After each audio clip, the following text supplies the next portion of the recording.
Mga master, isa sa mga madalas pong reklamo na atin po natanggap nito pong nagdaang school break ay tila halos wala na pong bakasyon ang mga public school teachers. Matatandaan po natin na July 7 nagtapos ang nagdaang school year.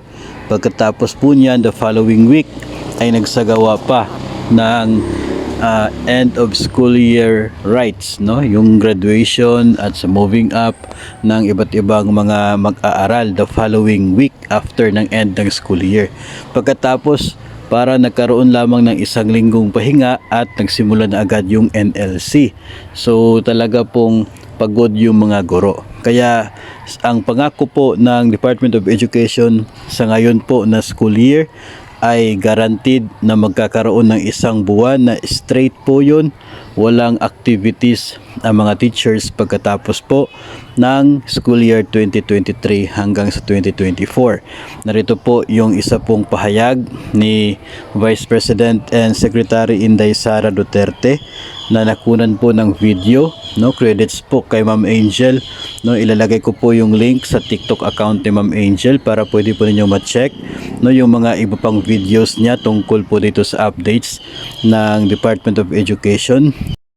End of school year rights was already included into the official school days of the current school calendar. So dili siya magawas sa school days ang end of school year rights.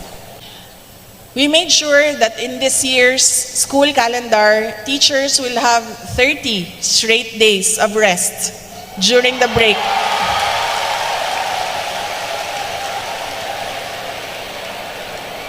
Without any DepEd activity that requires volunteer work.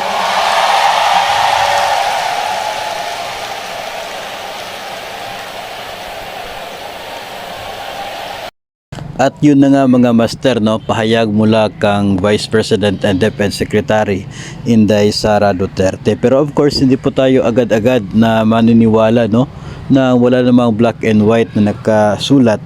Kaya binalikan po natin ito pong DepEd Order number 22 Series of 2023. Ito pong school calendar para sa 2023 to 2024 na school year.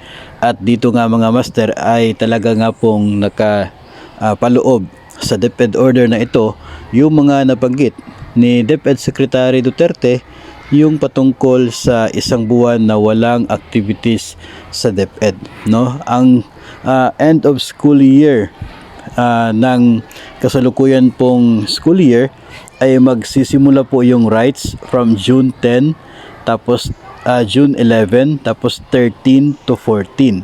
So yung end of school year break ay magsisimula sa June 17. So totoo po talagang nakapaloob sa kasalukuyang school year yung mismong AOSY rights, no? Hindi po katulad sa mga nagdaang school year na natapos yung academic year, pagkatapos po ay doon pa nagsimula yung break, no? So yung break ay under PVP period. Pero sa kasalukuyan pong school year, yung end of school year rights ay kabilang pa po doon sa academic year ng kasalukuyang school year. So pagkatapos po ng rights ay doon po magsisimula na yung PVP period or long vacation ng mga guro. Ayon dito ay magsisimula ang break sa June 17. So dito po yung simula ng PVP period sa susunod na school year, susunod na taon. Tapos yung NLC ay magsisimula pa siya July 29. So talaga nga pong mahigit isang buwan yung walang activities ang DepEd na nangangailangan ng voluntary na attendance ng mga public school teachers. So ito yung sinasabi ni Secretary Inday na isang buwan, no, na walang disturbo sa mga guro.